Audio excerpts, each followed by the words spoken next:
हाय विद्यार्थी मित्रों। मैं अश्विन कुमार दादीज आपका कक्षा प्लस में फिर से स्वागत करता हूं। जैसा कि मैंने प्रीवियस चैनल में आपको बताया था कि शिक्षण विधियां होती हैं, गद्य शिक्षण विधियां होती है, पद्य शिक्षण विधियां होती है, व्याकरण शिक्षण विधियां होती हैं।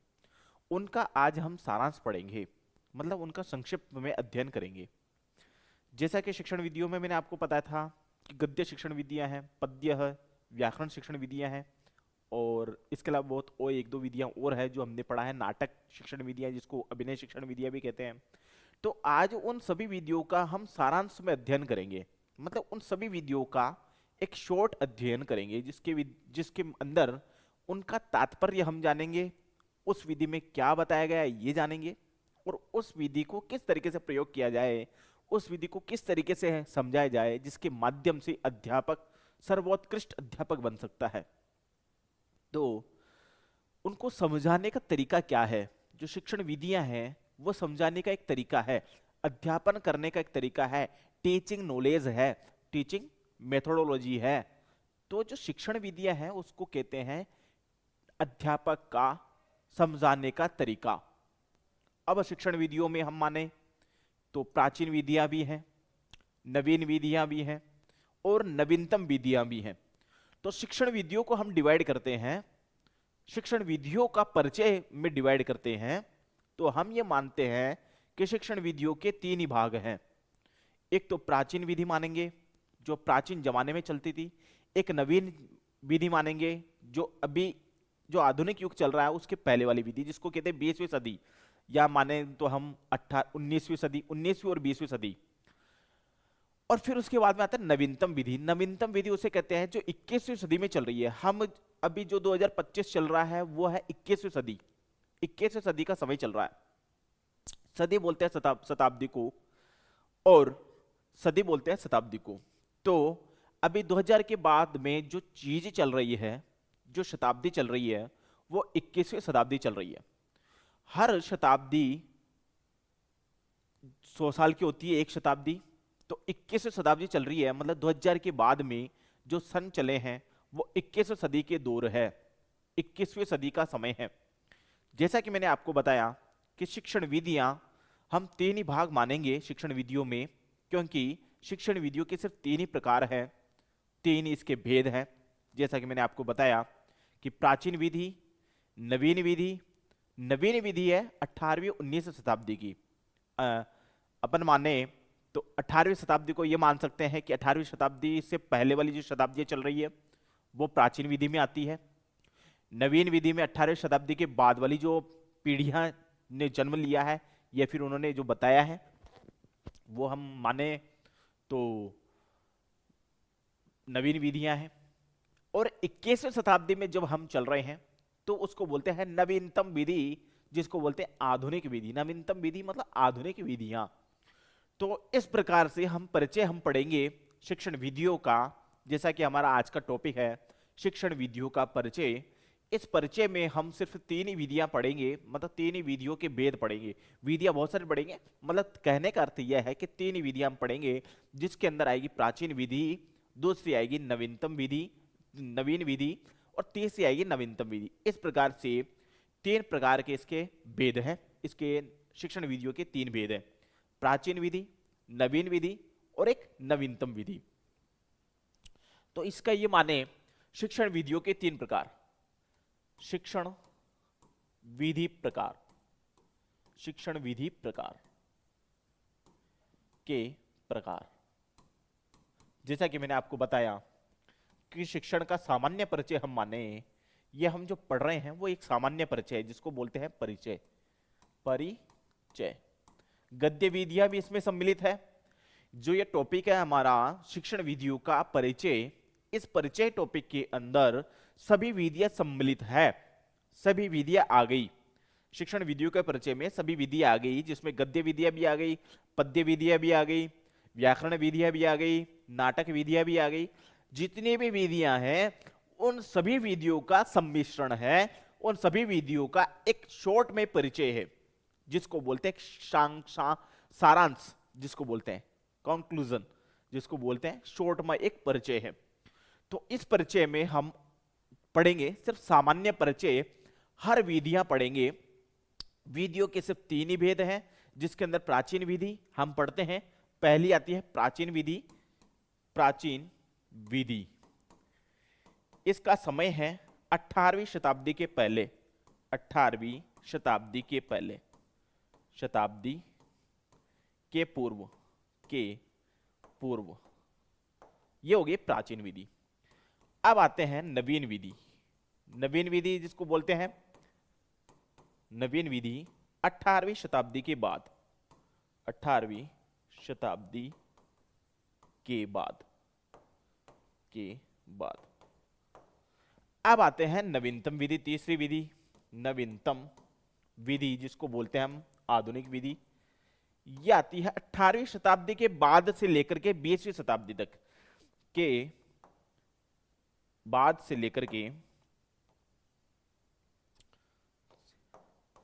20वीं शताब्दी, यहां पर और लिख देते हैं 20वीं शताब्दी। अब ये नवीनतम विधि है हमारी 21वीं शताब्दी में। यह हमारा है एक शॉर्ट का परिचय। इस परिचय में यह बताया गया है शिक्षण विधियों में कि शिक्षण विधियां सिर्फ 3 ही प्रकार की हैं। पहली है प्राचीन विधि, दूसरी है नवीन विधि, तीसरी है नवीनतम विधि। इन तीनों विधियों में गद्य विधियां भी आ गई, पद्य विधियां भी आ गई, नाटक विधियां भी आ गई, व्याकरण विधियां भी आ गई। जितने भी हमने अभी तक विधियां पढ़ी है वो सारी विधियां इस परिचय में आ गई। जो ये प्राचीन जो पूरा परिचय है शिक्षण विधियों का, उन शिक्षण विधियों का ये जो परिचय है, इस परिचय में ही सारी विधि आ गई।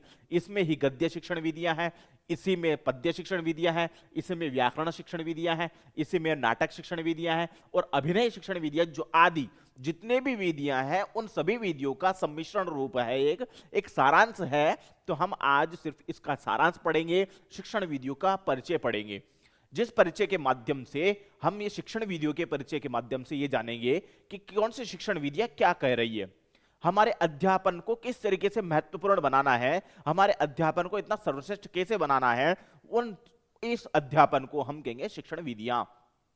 अध्यापन विधियां, शिक्षण विधियों का शाब्दिक अर्थ होता है अध्यापन विधियां, जिसको हम बोलते हैं टीचिंग मेथोडोलॉजी। अध्यापन विधियां, इस अध्यापन विधि में ही गद्य शिक्षण विधियां भी है, पद्य शिक्षण विधियां भी है, व्याकरण शिक्षण विधियां भी है और नाटक शिक्षण विधियां भी इसी में ही आती है।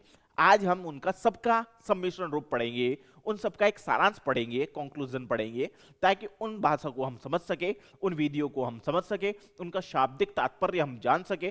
तो इस तरीके के आज जो है हमारे पास ये शिक्षण विधियां हैं सारी। इन सारी शिक्षण विधियों को हम एक एंगल में हम जान लेवे, एक सम्मिश्रण रूप में जान लेवे, एक सारांश रूप में हम जान लेते हैं। तो हम आगे बढ़ते हैं इस परिचय के अंदर, जो शिक्षण विधियों का जो परिचय है, इस परिचय में आगे हम बढ़ते हैं। आगे हम चलते हैं शिक्षण विधियों का परिचय, शिक्षण विधियों के प्रकार हम जाने। अभी शिक्षण विधियों का प्रकार हमने जाना है, ये जितने प्रकार के हैं जो मैंने आपको बता दिया, ये सभी प्रकार है। पहला हो गया प्राचीन प्रकार, दूसरा हो गया नवीन प्रकार, तीसरा हो गया नवीनतम प्रकार, जो आधुनिक प्रकार कहलाता है। तो 3 ही प्रकार है। आपको बस यही ध्यान रखना है कि शिक्षण विधियों का जो परिचय में शिक्षण विधियों के 3 ही प्रकार होते हैं। एक प्राचीन विधियां होती है, जिसके अंदर प्राचीन विधियां आ गई, कंठस्थीकरण विधियां आ गई, भंडारकर विधियां आ गई, तो ये प्राचीन विधियां है। नवीन विधियां आ गई जिसके अंदर भाष्यानुवाद विधि है, उसके अंदर ये चीज आदि विधियां आ जाती है। अब आती है नवीनतम विधियां। नवीनतम विधि कंप्यूटर आधारित विधियां भी होती है, मूल्यांकन और भी कोई विधियां हैं, तो कंप्यूटर आधारित जो विधियां हैं वो नवीनतम विधियां कहलाती है। तो हम शॉर्ट में उन चीजों को पढ़ते हैं। हम आगे बढ़ते हैं। अब शिक्षण विधियों का परिचय, जैसा कि शिक्षण विधियों का परिचय लिखा हुआ है, अब शिक्षण विधियों का हम परिचय पढ़ते हैं कि शिक्षण विधियां किस तरीके की हो सकती है। इसका परिचय हम पढ़ते हैं कि डॉक्टर रघुनाथ सफाया ने संस्कृत शिक्षण विधियों को 2 भागों में विभाजित किया। पहला तो है शिक्षण विधियों के 2 ही पार्ट किए हैं इन्होंने, किन्होंने? से रघुनाथ सफाया ने इसके 2 ही पार्ट किए। पहला पार्ट किया है परंपरागत शिक्षण विधियां, दूसरा पार्ट किया है आधुनिक शिक्षण विधियां।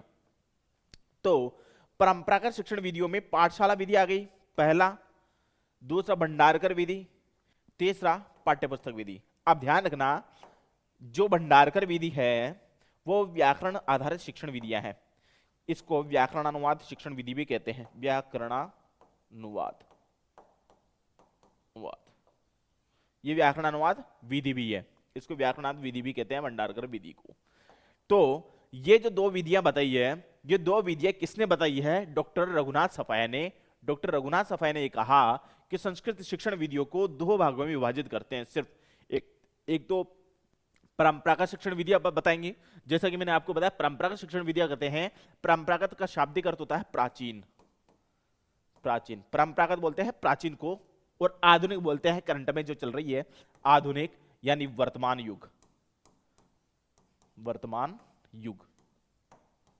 तो इस तरीके से एक तो प्राचीन में डिवाइड होगी शिक्षण विधियां। रघुनाथ सफाई ने कहा कि दो ही प्रकार की हम विधियां मानते हैं, उसके अंदर प्राचीन विधि आ गई और एक नवीन विधि आ गई, जिसको बोलते हैं परंपरागत विधियां, और उसका बाद है आधुनिक विधियां। परंपरागत विधियों को उसको बोलते हैं ट्रेडिशनल जमाना है, परंपरागत उसको कहते हैं ट्रेडिशनल को, जिसके अंदर प्राचीन विधियां आ गई, और अपने आधुनिक आता है जो करंट जो वर्तमान चल रहा है उसके अंदर आधुनिक और वर्तमान विधियां आ गई। आगे हम बढ़ते हैं कि काल यानी समय के दृष्टि में संस्कृत शिक्षण की विधियों को तीन भागों में विभाजित किया जाता है। अब ध्यान रखना, शिक्षण संस्कृत की शिक्षण विधियों को काल के समय में तीन भागों में विभाजित किया जाता है। ध्यान रखना, रघुनाथ सफाई ने सिर्फ यही बताया संस्कृत शिक्षण की दो ही विधियां हैं, प्राचीन विधि और नवीन विधि। लेकिन यदि हम उसको पूरा जाने तो उसके अंदर सिर्फ तीन प्रकार के भेद होते हैं। संस्कृत शिक्षण विधियों के तीन प्रकार होते हैं, उन्होंने तीन प्रकार माने। सभी भी जितने भी वैज्ञानिक हुए, सभी वैज्ञानिकों ने उनको तीन भेद माने हैं। काल के समय के अनुसार उनके तीन भेद हैं। पहला भेद आएगा प्राचीन विधियां, दूसरा भेद आएगा नवीन विधियां, तीसरा भेद आएगा नवीनतम विधियां, जिसको आधुनिक विधियां भी कहते हैं। हम आगे बढ़ते हैं। मैकाले की शिक्षण पद्धति 1635 ईस्वी से पहले की विधियां प्राचीन विधियां हैं। अब ध्यान रखना, पहली विधि जैसा कि मैंने आपको बताया कि प्राचीन विधि है पहली विधि, दूसरी विधि पढ़ते हैं तदुपरांत उसके बाद की विधियां हैं नवीन विधियां। दो से ये विधि आती है नवीन विधियां, फिर कहलाती है आधुनिक मनोवैज्ञानिक की तकनीकी है। जैसा कि मैंने बताया कि आधुनिक विधियां जो होती है उस विधि के अंदर कंप्यूटर आधारित विधियां भी है, जिसको बोलते हैं संगणक विधियां, जिसको बोलते हैं संगणक विधियां। आधुनिक मनोवैज्ञानिक तकनीक का प्रयोग करके पढ़ाने की विधि को नवीनतम शिक्षण विधियां कहते हैं। ध्यान रखना, शिक्षण विधियों के तीन ही भेद हैं। आज हम सिर्फ तीन ही भेदों पर विवेचन करेंगे, तीन ही भेदों पर हम जानेंगे। तो पहली विधि हम जानेंगे प्राचीन विधि, दूसरी विधि हम जानेंगे नवीन विधि, तीसरी विधि हम जानेंगे नवीनतम शिक्षण विधियां। मैंने इनको समय भी मैंने आपको बताया है कि प्राचीन विधि का समय 18वीं शताब्दी के पहले का है। जो पहले का जो समय आता है वो प्राचीन विधियां कहलाती है, नवीन विधियां उसके बाद का समय है, और आधुनिक नवीनतम विधियां जो है आधुनिक विधियां है वो 21वीं शताब्दी की मानी जाती है। आगे हम बढ़ते हैं कि प्राचीन शिक्षण विधियों के भेद। अब माने कि प्राचीन शिक्षण विधियों के क्या प्रकार होते हैं या इसके भेद कितने होते हैं। प्राचीन शिक्षण विधियों के दो ही भेद है। पहली आती है पाठशाला विधि, जिसको बोलते हैं पाठशाला विधि बोल सकते हैं। दूसरी आती है भंडारकर विधि, जिसको व्याकरण अनुवाद विधि कहते हैं। जैसा कि मैंने आपको बताया पहले कि भंडारकर विधि का दूसरा नाम क्या है, व्याकरण अनुवाद विधि। तो शिक्षण की दो विधियां हैं, जैसा कि मैंने आपको यहां पर चार्ट बताया था। एक कि प्राचीन विधि, जैसा कि मैंने आपको बताया 18वीं शताब्दी चल रही है उसकी बाद की विधि। नवीन विधि 18वीं शताब्दी के बाद का समय और 20वीं शताब्दी के पहले का समय। और नवीनतम विधि जो आधुनिक विधि है 21 शताब्दी के बाद का समय, या 21 शताब्दी से चलने वाला समय। तो अब यहां पर हमने बताया है, फिर आगे बढ़ते हैं हम। प्राचीन विधि, नवीन और नवीनतम विधि मैंने आपको बताया है। ये तीन प्रकार की विधियां होती हैं। तीनों प्रकार की विधियों के बाद हम बढ़ते हैं इन तीनों प्रकार डिस्क्रिप्टिव टाइप में, मतलब स्थित विवेचन करते हैं तीन प्रकार की विधियां किस तरीके की है। क्योंकि यदि हम देखा जाए काल समय के अनुसार भी मैकाले ने यह बताया है कि तीन प्रकार की विधियां होती है, और रघुनाथ सफाई ने बताया दो प्रकार की विधियां होती है। लेकिन हमें तो यही मानना है कि तीन प्रकार की विधियां होती है। सिर्फ साफ करने का अर्थ यही है कि आजकल की जो विधियां हैं वो भी प्रचलित है। हम आधुनिक विधि को गलत नहीं मान सकते, नवीनतम विधि को गलत नहीं मान सकते, कंप्यूटर आधारित विधियों को गलत नहीं मान सकते, क्योंकि आजकल का जो दौर है, आजकल का समय है जो तीसरी विधि चल रही है, आजकल का समय है नवीनतम विधि चल रही है, आजकल का जो दौर है कंप्यूटर आधारित विधियां चल रही है। इसलिए विधियों के सिर्फ तीन ही प्रकार होंगे, प्राचीन विधि, नवीन विधि और नवीनतम विधि। क्यों नवीनतम विधि को लेंगे आजकल के दौर में, शिक्षण विधि को तीसरा प्रकार क्यों मानेंगे? उसका एक कारण यह है कि आजकल जो सारा चीज हो रही है वो कंप्यूटर आधारित हो रही है। सब जो कंप्यूटर आधारित विधियां चल रही है, और उसमें कंप्यूटर आधारित विधियों में मशीन लर्निंग चल रहा है जिसको बोलते हैं यांत्रिक अनुवाद, मशीन ट्रांसलेशन चल रहा है। उसके बाद चल रहा है एआई, कृत्रिम भाषा अनुवाद जिसको बोलते हैं, कृत्रिम विधि जिसको बोलते हैं। कंप्यूटर की विधियां हैं ये सारी विधियां जो है नवीनतम विधियां, जो आधुनिक विधियां हैं, 21 शताब्दी की नवीनतम विधियां, जो तीसरा भेद है उस तीसरे भेद के अंदर कंप्यूटर आधारित विधियां हैं। और कंप्यूटर आधारित विधियों में भी मशीन लर्निंग है, उसके बाद आर्टिफिशियल इंटेलिजेंस है, फिर उसके बाद एनएलपी है, उसके अंदर एनएलपी भी है जिसके अंदर अपन माने तो वाक विशेषज्ञता होती है। एनएलपी की जो विधियां होती है उसमें वाक विशेषज्ञता होती है, वाक जिसको बोलते हैं सिद्धि जिसको प्राप्त हो जाती है, जिसे हम माने तो बहुत सारी ऐसी सिद्धियां भी चल रही है। तो बहुत सारी भी सिद्धियों तपस्वी लोग सिद्धियां करते थे पहले, तो आजकल उसको उन सिद्धियों को मशीन लर्निंग में ट्रांसलेट करके, उसको मशीन लर्निंग एआई में ट्रांसलेट करके, उसको एनएलपी में ट्रांसलेट करके प्रयोग किया जा रहा है। आजकल के शिक्षण विधियों का प्रयोग चल रहा है, आजकल के दौर में ये सारी विधियां चल रही है। इसलिए तीसरी विधि हमारे बहुत मायने रखती है। इस तीसरी विधि में हम नवीनतम शिक्षण विधियों में पढ़ेंगे कंप्यूटर आधारित शिक्षण विधियां। ये तीसरी विधि है जो सबसे मोस्ट इंपोर्टेंट विधि है, इसलिए हम तीन विधियां मानेंगे। आगे हम बढ़ते हैं कि प्राचीन शिक्षण विधियों के दो भेद हो गए। एक तो पाठशाला विधि हो गई, पाठशाला विधि उसके जो विद्यालय में पढ़ाई जा रही है। दूसरे हो गए भंडारकर विधि जिसको कंठस्थीकरण विधि भी कह सकते हैं, व्याकरण अनुवाद विधि भी कह सकते हैं। इस भंडारकर विधि को बहुत प्रयोग किया जा रहा है। इस प्राचीन विधि को ट्रांसलेट करके नवीनतम विधि में आरक्षित किया जा रहा है, नवीनतम विधि में प्रयोग किया जा रहा है। इस प्राचीन विधि के द्वारा नवीनतम विधि में, आधुनिक विधि में बड़ा प्रयोग किया जा रहा है, क्योंकि प्राचीन विधियां एक ऐसी है, पुस्तक आधारित विधियां हैं, उस पुस्तकों को नवीनतम विधि जो तीसरी विधि है उस तीसरी विधि में कंप्यूटर में प्रयोग किया जा रहा है। पूरा जो ट्रांसलेट किया जा रहा है वो कंप्यूटर में प्रयोग किया जा रहा है, जिसके माध्यम से इस प्राचीनवाद में पुस्तक विधियां जो भी है, पाठ्य पुस्तक विधियां जो मैंने आपको बताया पाठ्य पुस्तक विधियां हैं, इस पुस्तक को सॉफ्टवेयर में परिवर्तित किया जा रहा है। जैसा कि मैंने आपको जब व्याकरण पढ़ाया था तब मैंने आपको यह बताया था कि पुस्तक को सॉफ्टवेयर में परिवर्तित किया जा रहा है, इन पुस्तकों को एआई में कन्वर्ट किया जा रहा है। एआई जिसको बोलते हैं कृत्रिम बुद्धि। कृत्रिम बुद्धि एक मनुष्य का शरीर होता है, एक मशीनी शरीर होता है। तो मशीनी जो शरीर होता है उस मशीनी शरीर के अंदर उसकी जो बुद्धि होगी वह कृत्रिम होगी। हमारी प्राकृतिक बुद्धि है, उनके कृत्रिम बुद्धि है, बस इतना ही अंतर है। मशीनी अनुवाद है, हम ट्रांसलेट बोले, रोबोटिक्स भी आ जाता है इसके अंदर ही, हम उसको मशीनी शरीर भी मान सकते हैं, रोबोटिक्स को मानते हैं मशीनी शरीर। अब ये जो प्राचीन विधि है इसको नवीनतम विधि में ट्रांसलेट किया जा रहा है। आजकल का जो दौर है उसको नवीनतम विधि में ट्रांसलेट ज्यादा किया जा रहा है।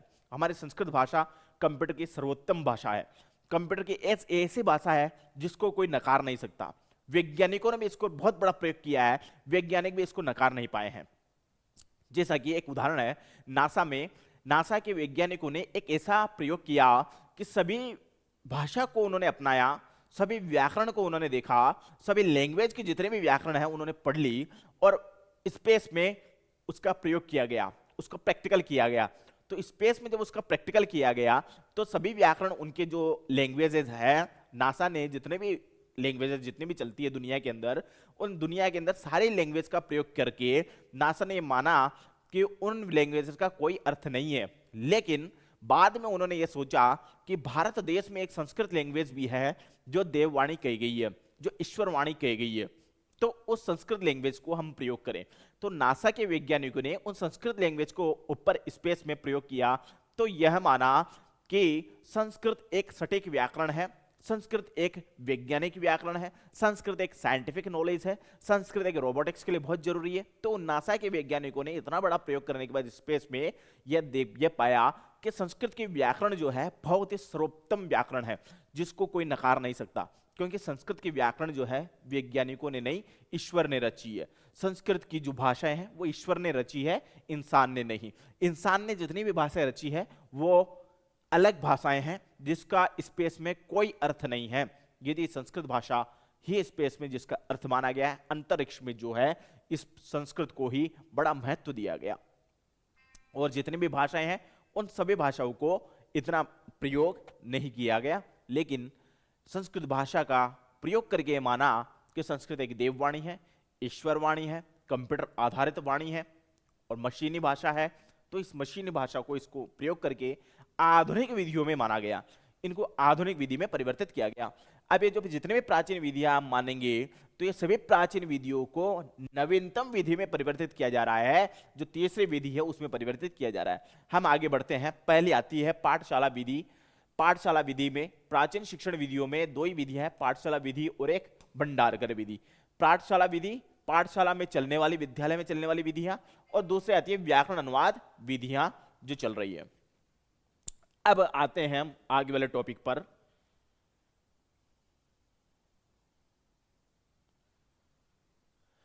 अब आते हैं हम आगे वाले टॉपिक पर, नवीन शिक्षण विधियां। जैसा कि मैंने आपको बताया कि नवीन शिक्षण विधियां बहुत अच्छी विधियां हैं। नवीन शिक्षण विधियों में हम पाठ्य पुस्तक विधि पढ़ेंगे, दूसरा प्रत्यक्ष विधि पढ़ेंगे, तीसरा विश्लेषण विधि पढ़ेंगे। ध्यान रखना, ये जो विश्लेषण विधि है ये अंग्रेजी के लिए महत्वपूर्ण विधि है। इंग्लिश जो भाषाएं होती है, इंग्लिश के लिए, अंग्रेजी भाषा के लिए महत्वपूर्ण विधि, अंग्रेजी भाषा के लिए महत्वपूर्ण विधि है विश्लेषण विधि। और संस्कृत भाषा के लिए महत्वपूर्ण विधि भी बताएंगे आपको, ये अंग्रेजी भाषा के लिए महत्वपूर्ण विधि है। अंग्रेजी भाषा के लिए,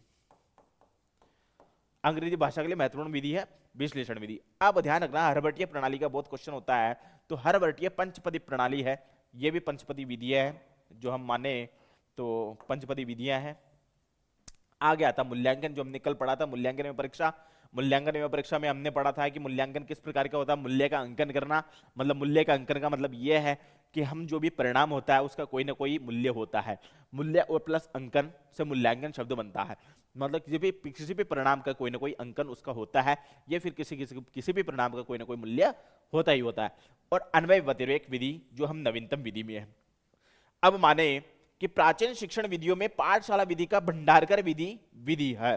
अब ध्यान रखना, पाठशाला विधि भंडारकर विधि भी होती है। पाठशाला विधि अलग है और भंडारकर विधि भी अलग है, क्योंकि पाठशाला में ही भंडारकर विधि का प्रयोग किया जाता है, पाठशाला के अंदर ही व्याकरण अनुवाद विधि का प्रयोग किया जाता है। आगे हमने पढ़ा है नवीनतम शिक्षण विधियां। पहले हमने पढ़ी प्राचीन शिक्षण विधियां, फिर नवीन शिक्षण विधियां। अब तीसरा हम विधि पढ़ेंगे नवीनतम शिक्षण विधियां।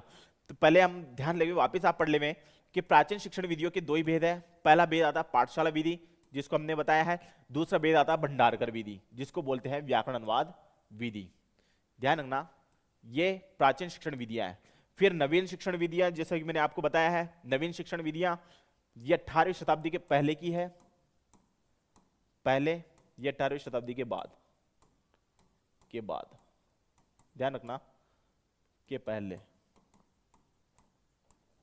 अब आगे हम बढ़ते हैं नवीन शिक्षण विधियों में। पाठ्य पुस्तक विधि पहला आ जाता है, पाठ्य पुस्तक जो किताब के आधारित हो जाता है। दूसरा प्रत्यक्ष विधि है। तीसरा विश्लेषण विधि जो अंग्रेजी भाषा के लिए बहुत महत्वपूर्ण है। चौथी है हरभट्टीय प्रणाली जिसको पंच प्रणाली कहते हैं। पांचवें मूल्यांकन, जिसको बताया मैंने, मूल्य का कोई ना कोई अर्थ होता है, कोई ना कोई अर्थ उसका होता है। छठा है अन्वय व्यतिरेक विधि। अब उसके आगे बढ़ते हैं, नवीन शिक्षण विधियों के बाद हम पढ़ेंगे नवीनतम शिक्षण विधियां भी पढ़ेंगे। उसके पहले हम थोड़ा जान लें कि नवीन शिक्षण विधियों में पाठ्य पुस्तक विधि आ जाती है पहली, जैसा कि हमने अभी पढ़ा है। दूसरी आती है प्रत्यक्ष विधि आ जाती है। तीसरा विश्लेषणात्मक विधि आ जाती है।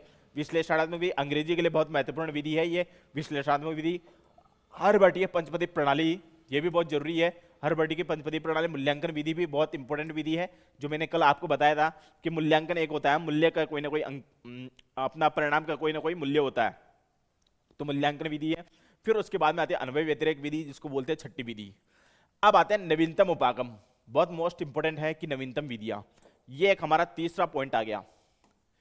तीसरा पॉइंट हम माने तो तीसरी विधि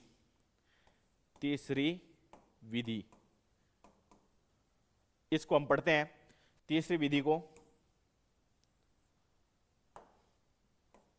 विधि इसको पढ़ते हैं कि तीसरी विधि में सूक्ष्म शिक्षण उपागम आएगा, आगमन उपागम आएगा, समस्या समाधान उपागम आएगा, प्रायोजना आएगा, दल शिक्षण आएगा, पर्यवेक्षण अध्ययन आएगा, कंप्यूटर आधारित, जैसा कि मैंने बात बताया आपको कि आजकल जो प्रचलित जो आजकल का जो जमाना है वो कंप्यूटर पर चल रहा है, तो सारा सिस्टम जो है कंप्यूटर आधारित हो रहा है।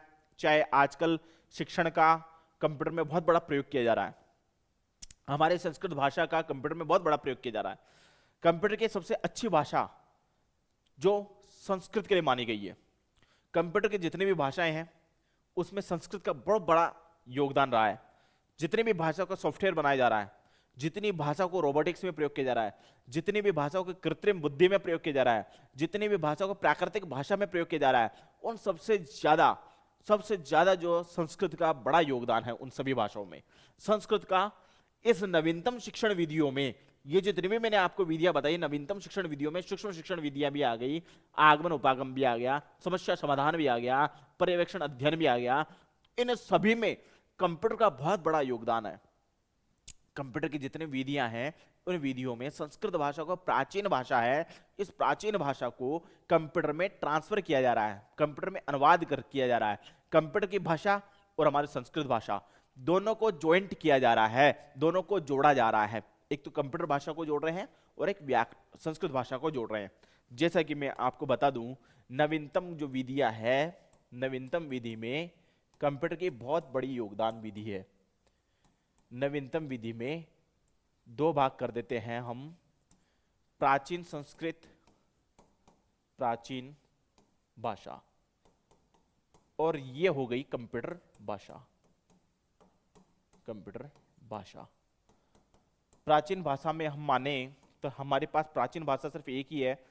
जितनी भी लैंग्वेजेस चल रही है दुनिया के अंदर, ये दुनिया के अंदर आजकल के बनाई हुई लैंग्वेजेस है, जो इंसान के द्वारा बनी हुई लैंग्वेज है, इंसान के द्वारा भाषा बनी हुई है। चाहे वो भाषा हिंदी की हो, चाहे वो अंग्रेजी की हो, चाहे वो भाषा फ्रेंच हो, इटालियन हो, जर्मन हो, जितनी भी लैंग्वेजेस बनी हैं उन लैंग्वेजेस तो इंसान के द्वारा बनी गई है। लेकिन ईश्वर के द्वारा सिर्फ एक ही लैंग्वेज बनी है जो प्राचीन भाषा है, वह है संस्कृत। संस्कृत भाषा प्राचीन भाषा है। संस्कृत भाषा देववाणी है, जिसको बोलते हैं ईश्वर वाणी। ईश्वर वाणी, ईश्वर की वाणी। अब आते हैं मनुष्य की बनाई हुई भाषा। मनुष्य ने क्या बनाई है? जावा भाषा बनाई है, प्रोलोग बनाया है, पाइथन बनाया है, C++ बनाया है, सी बनाया है, एक्ट, बहुत सारी भाषाएं हैं।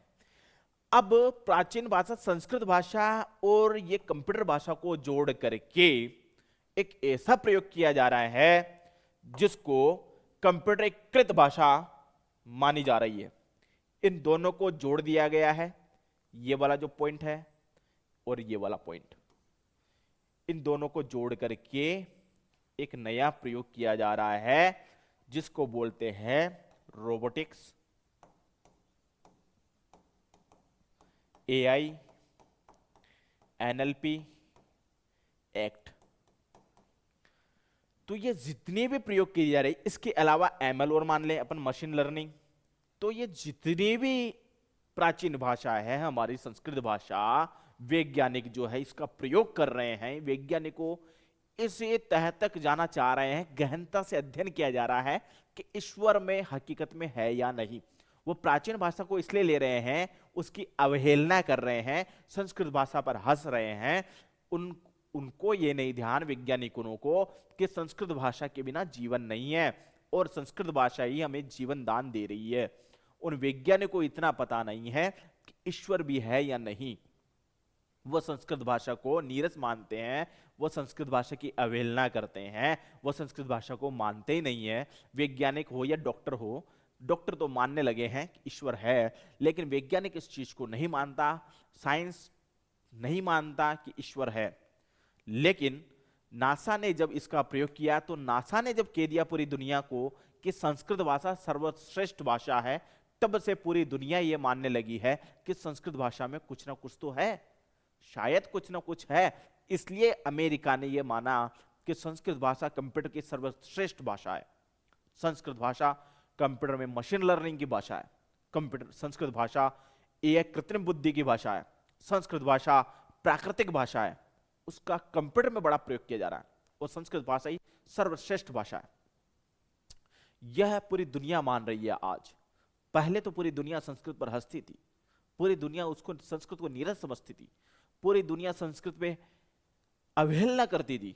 लेकिन उन पूरी दुनिया को यह ध्यान नहीं है कि संस्कृत भाषा ईश्वर की भाषा है, कोई छोटी मोटी भाषा नहीं है। जिसको वो नकार सके। पूरी दुनिया संस्कृत को ऐसे ही तवज्जो नहीं दे रही है, ऐसे ही वैल्यू नहीं कर रही है, क्योंकि संस्कृत को कोई नॉर्मल भाषा नहीं है। वो संस्कृत तो ईश्वर की वाणी है, ईश्वर के द्वारा निकली हुई वाणी है, मुखार बिंद से निकली हुई वाणी है। ये ईश्वर की भाषा है, मनुष्य की भाषा नहीं है। वैज्ञानिक भी इस पे हैरान है जब उनका यह पता लगा कि आत्मा है हमारी, वो कहाँ है। जब नासा ने भी अमेरिकी वैज्ञानिकों ने भी जब प्रयोग किया कि आत्मा जो है वो है या नहीं, उन्होंने जब चेक किया उस मृत जो शरीर है, जो बॉडी है, उस शरीर में आत्मा निकलती है। जब उन्होंने ये वैज्ञानिकों ने देखा कि वाकई में कांच फूट गया है, इसका मतलब आत्मा कहीं ना कहीं से निकली है, तभी कांच फूटा है। तब उनको वैज्ञानिकों ने, डॉक्टरों ने ये माना कि आत्मा है, आत्मा है हमारे शरीर के अंदर, जिससे हमारे शरीर की क्रिया चल रही है, जिससे हमारे मस्तिष्क का रोटेशन चल रहा है, जिससे हमारा न्यूरिकल सिस्टम चल रहा है। इसमें जितना भी न्यूमेरिकल है या फिर जितना भी अपना न्यूरल सिस्टम हो वो चल रहा है, तो वो आत्मा की वजह से चल रहा है। हमारे शरीर के अंदर आत्मा है तभी हम चल पा रहे हैं, हमारे शरीर में आत्मा है तभी हम बोल पा रहे हैं, हमारे शरीर में आत्मा है तभी हम हिल पा रहे हैं, हमारे शरीर में आत्मा है तभी हम जी रहे हैं। तो आत्मा के विषय में बड़ा विस्तृत विवेचन जब वैज्ञानिकों ने किया, उन्होंने भी यह माना कि आत्मा है। उसके बाद अमेरिका ने जब माना तो पूरी दुनिया मानने लगी है कि हमारे हिंदुस्तान में संस्कृत भाषा जो है ईश्वर की वाणी है। तो ईश्वर है, संस्कृत भाषा में बताया गया है। सारी ईश्वर की विवेचन, जितना भी ईश्वर का विवेचन मिलेगा वो संस्कृत भाषा में मिलेगा, अन्य भाषा में नहीं मिलेगा। आप फ्रेंच में जाएंगे तो आपको फ्रेंच में इसका विवेचन नहीं मिलेगा ईश्वर का। आप अंग्रेजी में जाएंगे तो ईश्वर का कहीं विवेचन नहीं है। आप यदि दूसरी लैंग्वेज, जर्मन लैंग्वेज में जाएंगे तो ईश्वर का विवेचन नहीं है। लेकिन संस्कृत के अंदर ईश्वर का विवेचन पूरा संस्कृत के अंदर दिया हुआ है। पूरे संस्कृत ईश्वर के द्वारा प्रदत्त है। पूरे संस्कृत में वेद लिखे गए हैं जो ईश्वर ने लिखे हैं, उपनिषद लिखे गए हैं जो ईश्वर ने लिखे हैं, आरण्यक लिखे गए हैं जो ईश्वर ने लिखे हैं। तो ये एक ईश्वर की वाणी है, ईश्वर की भाषा है।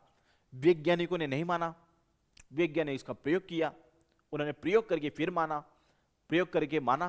वैज्ञानिकों ने जब प्रयोग किया तब माने कि ईश्वर वाक्य में देववाणी है। अंतरिक्ष में प्रयोग किया तब माना उन्होंने कि ईश्वर देववाणी है। उसके पहले न तो उन्होंने संस्कृत को माना था, न आत्मा को माना, न जीव जगत ईश्वर सृष्टि प्रक्रिया, कुछ भी नहीं माना उन्होंने। न तो जीव को मानते हैं, न जगत को मानते हैं, न सृष्टि को मानते हैं, न अंतरिक्ष को मानते हैं, न ईश्वर को मानते हैं। उन्होंने किसी को नहीं माना। लेकिन जब उन्होंने प्रयोग किया वैज्ञानिकों ने, तब पूरी दुनिया को उन्होंने बताया कि संस्कृत में ही ये सारी चीजें हैं। संस्कृत ही ईश्वर की वाणी है और हमारे शरीर के अंदर जो रह रहा है वो आत्मा हमारी ईश्वर है।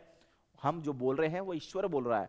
हमारे जो शरीर में जितनी भी सिस्टम जो प्रक्रिया चल रही है वो ईश्वर के द्वारा चल रही है। हम जी रहे हैं तो ईश्वर के द्वारा जी रहे हैं। तो सारी चीज वैज्ञानिकों ने माना कि ईश्वर है, हकीकत में है। तो आगे हम बढ़ते हैं। जैसा कि मैंने आपको बताया, नवीनतम विधि जो आधुनिक 21 शताब्दी में जो चल रही है विधियां, उसमें प्राचीन विधि है। प्राचीन विधि को कंप्यूटर भाषा में कन्वर्ट किया जा रहा है। प्राचीन विधि जो हमारी संस्कृत है, प्राचीन भाषा जो संस्कृत है, उसको, उस भाषा को जावा, प्रोलोग, पाइथन, सी में प्रयोग किया जा रहा है। इसमें प्रयोग करके वो रोबोटिक्स बना रहे हैं, कृत्रिम बुद्धि बना रहे हैं, एनएलपी प्राकृतिक भाषा बना रहे हैं, और एमएल जिसको बोलते हैं मशीन लर्निंग बना रहे हैं, यांत्रिक अनुवाद वो कर रहे हैं। तो संस्कृत भाषा और कंप्यूटर भाषा नवीनतम विधियां में होती है। आगे बढ़ते हैं। नवीनतम विधि, जैसा कि मैंने आपको बताया, कंप्यूटर विधियां भी इसमें आएगी नवीनतम विधियों में। नवीनतम विधियों में कंप्यूटर की विधियां भी आएगी। तो जैसा कि ये 21वीं शताब्दी की है, 21वीं शताब्दी, ध्यान रखना, नवीनतम विधियां भी, तीसरी विधि जो चल रही है ये नवीनतम विधि है। ये तीसरी विधि नवीनतम विधि, ध्यान रखना, ये तीसरी विधि है नवीनतम विधि। इसके पहले जो विधि हमने पढ़ी है वो प्राचीन विधि और नवीन विधि ही पढ़ी है। पहले ये पढ़ी हमने पाठशाला विधि, दूसरी पढ़ी हमने, पहले पढ़ी है प्राचीन शिक्षण विधि, फिर नवीन शिक्षण विधियां। पहली ये विधि थी प्राचीन विधि, दूसरी आई है नवीन शिक्षण विधियां। अब ये जो तीसरी विधि हम पढ़ रहे हैं, नवीनतम शिक्षण विधियां। नवीनतम शिक्षण विधियां में देखो, सबसे पहला आता है सूक्ष्म शिक्षण। सूक्ष्म शिक्षण पहली विधि। फिर आती है आगमन विधि, फिर आती है समस्या समाधान विधि, फिर ह्यूरिस्टिक प्रणाली जो हर्बटीय प्रणाली मैंने बताई थी आपको, हर्बटीय विधि, हर्बटीय प्रणाली को परिवर्तित करके ह्यूरिस्टिक प्रणाली में डिवाइड कर दिया उसको। हर्बटीय प्रणाली को परिवर्तित कर दिया, हर्बटीय प्रणाली में कुछ जोड़ दिया गया, हर्बटीय प्रणाली में कुछ जोर डाला और उसके अंदर कुछ ऐसा नया कर दिया गया जिसका प्रयोग करके ह्यूरिस्टिक प्रणाली बनी, जिसको बोलते हैं चौथी प्रणाली। चौथी विधि कहते हैं ह्यूरिस्टिक प्रणाली, ये हर्बटी प्रणाली से जुड़ी हुई है।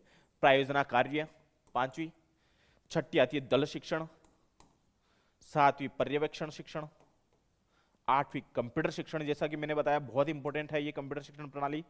फिर आती है संरचनात्मक प्रणाली नौवा, और 10वीं आती है निदानात्मक, ये क्लिनिकल वाला बहुत जरूरी है, ये भी बहुत इंपॉर्टेंट है। निदानात्मक बोलते हैं क्लिनिकल, जिसको बोलते हैं चिकित्सा, क्लिनिकल विधि है ना। निदानात्मक थोड़ा ध्यान रखना, ये चिकित्सा का क्षेत्र है, चिकित्सा क्षेत्र से संबंधित है ये विधि। कंप्यूटर पर प्रणाली में एआई, एमएल, रोबोटिक्स, ये चीज आ जाएगी इसमें, जो भी प्रयोग ज्यादा की जा रही है। जैसे ये संरचना है, प्राचीन विधि हमने पढ़ी है, नवीन शिक्षण विधियां पढ़ी है, फिर उसके बाद में नवीनतम शिक्षण विधियां हैं, ये तीसरी विधि है नवीनतम शिक्षण विधियां। उसके अंदर आते हैं सूक्ष्म शिक्षण, आगमन उपागम, समस्या उपागम, ह्यूरिस्टिक विधि, जैसे मैंने आपको बताया हर्बटीय प्रणाली है। ह्यूरिस्टिक प्रणाली और हर्बटीय प्रणाली में ज्यादा अंतर नहीं है, ह्यूरिस्टिक हर्बटीय प्रणाली में थोड़ा कुछ जोड़ करके ह्यूरिस्टिक प्रणाली में प्रयोग किया गया है। फिर आती है प्रयोजना कार्य, दल शिक्षण, पर्यवेक्षण अध्ययन, कंप्यूटर शिक्षण, संरचना और निदानात्मक शिक्षण। कंप्यूटर शिक्षण जैसा कि मैंने बताया एआई, एमएल और रोबोटिक्स में उपयोग किया जा रहा है। फिर उसके बाद में आता है निदानात्मक शिक्षण, जिसको चिकित्सा क्षेत्र का शब्द होता है। ये आती है नवीनतम शिक्षण विधियां। अब आते हैं प्राचीन शिक्षण विधियां। हम बढ़ते हैं प्राचीन शिक्षण विधियों में, जिसके पाठशाला विधि हमने पढ़ी है और भंडारकर विधि आती है। तो पाठशाला विधि पहली ये विधि है, इसमें आती है पाठशाला विधि, गुरुकुल पद्धति जिसको बोलते हैं। प्राचीन जमाने में क्या करता था विद्यार्थी, गुरुकुल में जाता था, तो गुरुकुल पद्धति हो गई है। ये होती है 17वीं शताब्दी से पूर्व के आश्रम, ये 17वीं शताब्दी मान लीजिए, 18वीं शताब्दी के पहले 17वीं शताब्दी मान लीजिए, इसको गुरुकुल एवं मठों में इस विधि से अध्ययन होता था। ये संस्थाएं गुरु के गांव में ही होती थी। उपनयन संस्था में समावर्तन संस्कार तक विद्या ग्रहण किया जाता था। तो ये शताब्दी जो है, यहां पर 17वीं शताब्दी भी लिखी गई है और 18वीं शताब्दी भी है। किसी किसी पुस्तक में 18वीं शताब्दी मिलती है, तो आप मान लेना 18वीं शताब्दी के पहले ये विधियां है, या 17वीं शताब्दी मैंने यहां लिख देता हूं, 17वीं शताब्दी भी जरूरी है। 17वीं शताब्दी और 18वीं शताब्दी प्लस 18वीं शताब्दी दोनों ही है।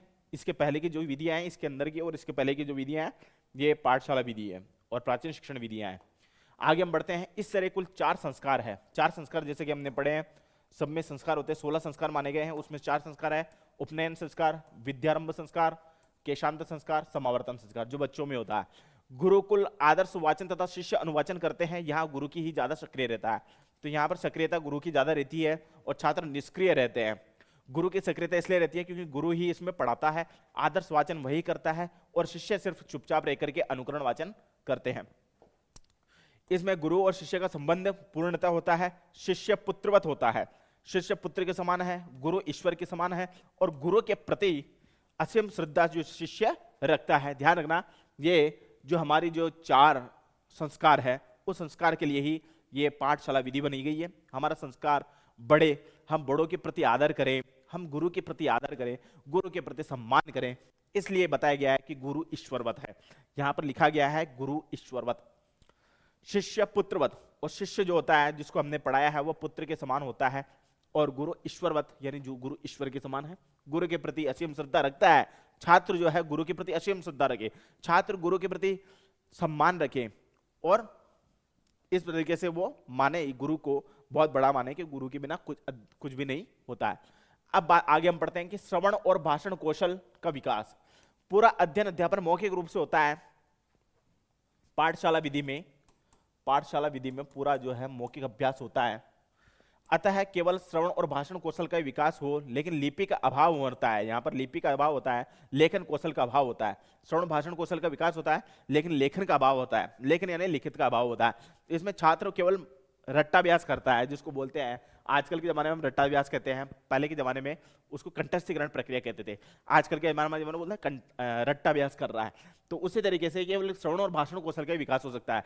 इस जो पाठशाला विधि है उसमें श्रवण और भाषण कौशल का विकास होता है, इसमें लेखन का कोई कार्य नहीं है। क्योंकि प्राचीन जमाने में क्या होता था, गुरुकुल के आश्रम में जाता था विद्यार्थी, तो वहां पर सिर्फ लेखन कार्य नहीं होता था, वहां पर सिर्फ कंठस्थीकरण प्रक्रिया चलती थी। वो सस्वर वाचन करता था, सस्वर अभ्यास करता था, तो वो केवल भाषण ही करता था और उसके अलावा वह जो है वो केवल कंठस्थीकरण प्रक्रिया पर अध्ययन ज्यादा बल दिया जाता था। तो इसमें लिपिक अभाव था, लिपिक यानी लेखन कौशल का अभाव होता है, इसमें लेखन कौशल विकसित नहीं हुए हैं, लेखन कौशल का अभाव होता है, पठन लेखन कौशल का। अब आते हैं प्रशिक्षण स्थानांतरण। प्रशिक्षण स्थानांतरण कि गुरु के द्वारा शिष्य को दी गई विद्या मौखिक रूप में तो होती है, लेकिन वो जो है उसका स्थानांतरण होता रहता है, उसका स्थानांतरण जो है वो पीढ़ी दर पीढ़ी चलता रहता है। पीढ़ी दूसरी पीढ़ी में स्थानांतरण होगा, दूसरी पीढ़ी तीसरी पीढ़ी में स्थानांतरण होगा, तीसरी पीढ़ी चौथी पीढ़ी में स्थानांतरण होगा। इस तरीके से ये प्रशिक्षण स्थानांतरण होता है। पाठशाला विधि यही है, कंठस्थीकरण विधियां यही है कि गुरु शिष्य को बताएगा, शिष्य अपने पुत्रों को बताएंगे, और शिष्य जो पुत्रों को बताएंगे वही पुत्र जो है उसको आगे बढ़ाएंगे। तो इस तरीके से पीढ़ी दर पीढ़ी चलने वाली प्रक्रिया है। करने व स्मरण पर बल, इसमें स्मरण पर बल दिया जाता था, इसमें स्मरण कौशल पर ज्यादा बल दिया जाता था, मतलब इसमें कंठस्थीकरण प्रक्रिया ज्यादा चलती थी, कंठस्थीकरण प्रक्रिया ज्यादा चलती थी, तो यहां पर कंठस्थीकरण प्रक्रिया पर बल दिया जाता था। दिया गया इसमें स्मरण शक्ति पर चरम विकसित था। आगे हम बढ़ते हैं श्लोक। श्लोक में आता है पुस्तकस्तु या विद्या पर हस्तगतम धनम कार्य काले समत्पन्ने न सा विद्या न तद धनम। ध्यान रखना, बहुत इंपॉर्टेंट टॉपिक है ये, बहुत इंपॉर्टेंट श्लोक है। पुस्तकस्तु या विद्या, जो पुस्तक की विद्या है वह पर हस्तगतम धर्म और दूसरे हाथ में चला जाए तो कार्य काले समत्पन्ने न सा विद्या न तद धनम, न तो उसके पास विद्या रहती है न ही धन रहता है। पुस्तकस्तु या विद्या, जिसके पास पुस्तक की विद्या है एक तो वह दूसरे के पास चली जाएगी, न तो उसके पास विद्या नहीं रहेगी। कार्य काले समत्पन्ने, कार्य के समय तो रहेगी, काल के समय रहेगी, उसके समय पर रहेगी, लेकिन समय के बाद न तो उसके पास विद्या रहेगी न ही धन रहेगा। इसका मतलब यह है कि पुस्तकस्तु या विद्या, पुस्तक की जो विद्या है वह है, और पर हस्तगतम धर्म, दूसरे पास गया हुआ धन वापस लौट के नहीं आता। पुस्तक की विद्या वापस लौट के नहीं आएगी। कंठस्थीकरण प्रक्रिया पर बल दिया जा रहा है। इस श्लोक का यही अर्थ है कि हम कंठस्थीकरण प्रक्रिया करें। क्यों? क्योंकि पुस्तक की विद्या है, पुस्तक की विद्या है, लेकिन उसको कंठस्थीकरण करने से ही उसका पता चलेगा। और पर हस्तगतम धर्म यानी दूसरे पर पास दिया हुआ धन, दूसरे को दिया हुआ धन वापस नहीं आता। पुस्तक की विद्या वापस नहीं आ सकती, उसी तरीके से दूसरे के पास दिया हुआ धन भी वापस नहीं आ सकता। यही कहना चाह रहा है ये श्लोक कि कंठस्थीकरण करें। कंठस्थीकरण प्रक्रिया पे एक तो पुस्तक हमारे से चले गई तो हम कंठस्थ नहीं कर पाएंगे। आजकल के जमाने में यही है, प्राचीन जमाने में भी यही होता था। पुस्तक यदि कहीं दूसरी जगह चल गई तो हम बिना पढ़े फेल हो जाएंगे, पढ़ ही नहीं पाएंगे हम, क्योंकि पुस्तक रहेगी तभी हम पढ़ेंगे, पुस्तक नहीं है तो पढ़ेंगे कहां से। और दूसरे को, हमारे पास धन है लेकिन हमने वो धन किसी दूसरे को दे दिया तो वो धन भी हमारे पास नहीं आएगा, क्योंकि दूसरे पास दिया हुआ धन हो सकता है आवे ना आवे, जरूरी नहीं आए। तो पुस्तक से ही हम पढ़ सकते हैं, पास हो सकते हैं, अपने पास रहा हुआ धन से ही हम अमीर हो सकते हैं।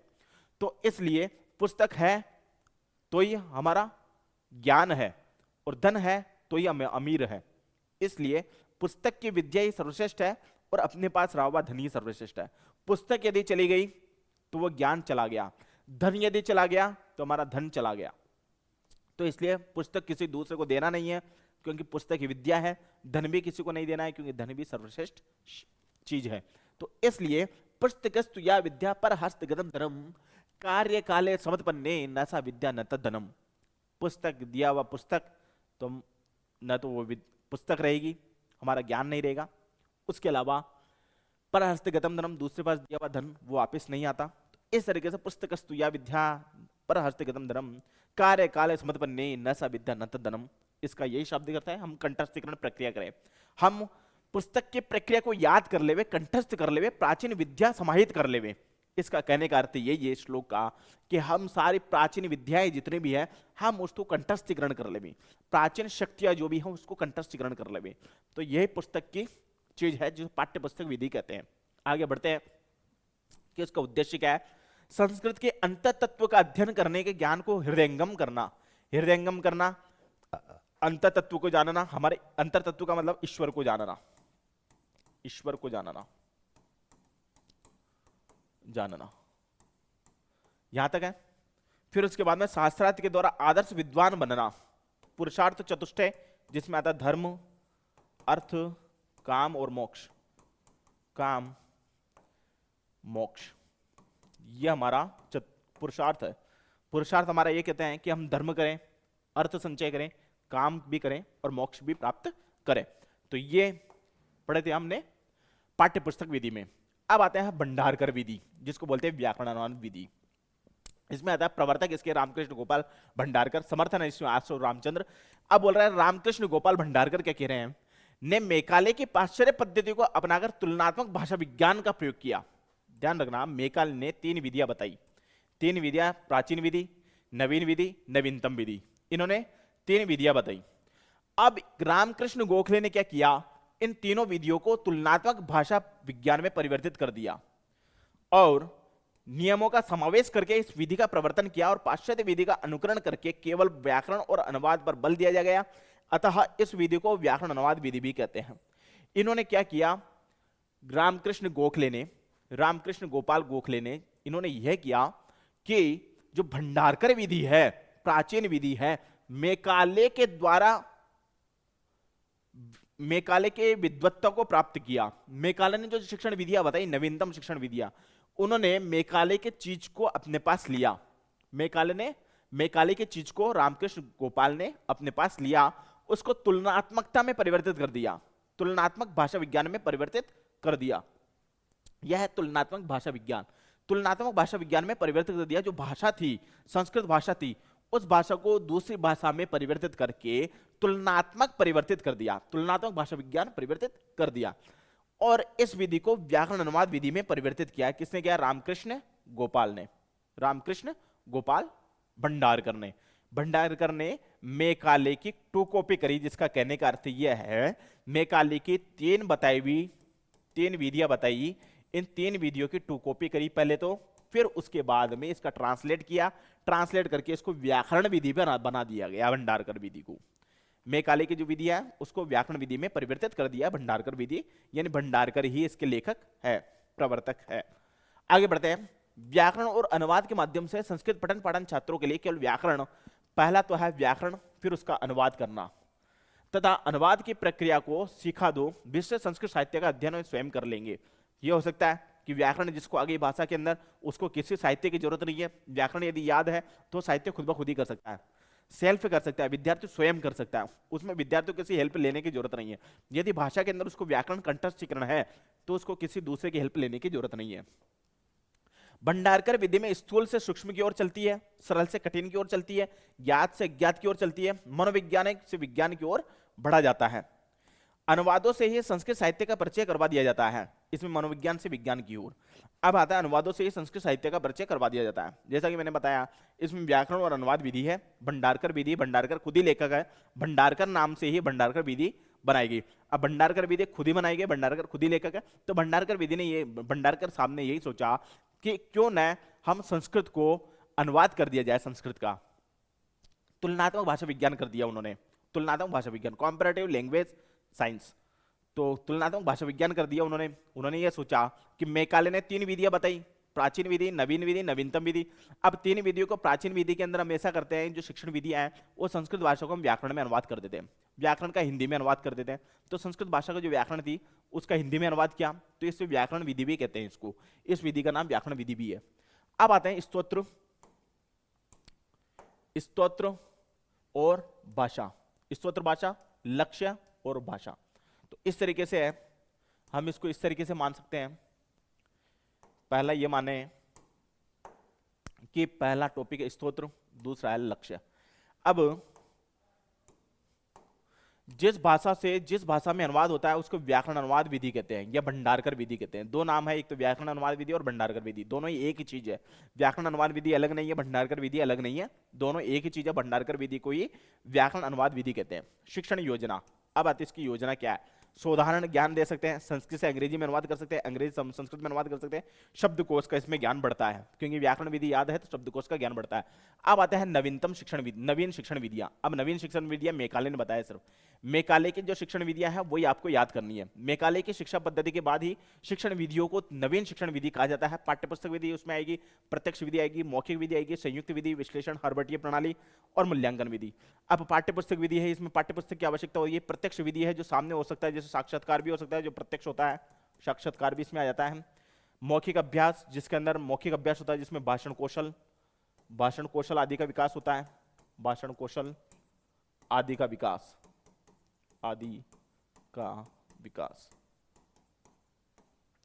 आगे आते हैं संयुक्त विधि, जिसमें सभी विधियां सम्मिलित है, सभी विधियां आ जाती है। फिर उसके बाद में विश्लेषणात्मक विधि, अंग्रेजी के लिए सर्वोत्तम विधि, अंग्रेजी की सर्वोत्तम विधि, की सर्वोत्तम विधि, सर्वोत्तम विधि। फिर आती है हर्बटीय पंचपदी प्रणाली, जिसको बोलते हैं हर्बटीय पंच प्रणाली। ऐसे कैसे है, मूल्यांकन विधि है, इसके अंदर उपचारात्मक और निदानात्मक मूल्यांकन हो जाएगा। उपचारात्मक और निदानात्मक मूल्यांकन। आगे बढ़ते हैं हम नवीन शिक्षण विधियों की ओर, विस्तृत तौर से पढ़ेंगे। पाठ्यपुस्तक विधि पढ़ेंगे सबसे पहले। समर्थक है प्रॉपर बेस्ट, शिक्षण का केंद्र पाठ्यपुस्तक होता है। समर्पण मूल्य की सुरक्षा हेतु इस तरह के भावों के निर्माण करके पाठ्यपुस्तकें बनाकर शिक्षण करवाया जाना चाहिए। पाठ्यपुस्तक बना करके शिक्षण करवाया जाना, अध्यापन करवाने जाना चाहिए। इस विधि के माध्यम से अध्यापक पुस्तक से आदर्श वाचन करता है, फिर छात्र जो है उसका अनुवाचन करते हैं, और इसमें शब्दार्थ का ज्ञान होता है और एक वाक्यार्थ का ज्ञान होता है, समझाते हैं अध्यापक ये समझाता है। और प्रश्नानुसार ही व्याकरण का ज्ञान देता है। पूरा शिक्षण पाठ्यपुस्तक केंद्रित रहता है, मतलब पाठ्यपुस्तक की इसमें बहुत जरूरत पड़ती है। बिना पाठ्यपुस्तक में इसमें अध्यापन नहीं कराया जा सकता, शिक्षण नहीं कराया जा सकता। और परीक्षा भी इसी के आधार पर होती है। पाठ्यपुस्तक के अवकाश काल में स्मरण एवं अभ्यास करने में सरलता होती है। स्वयं पाठ्य छात्रों के लिए उपयुक्त विधि है।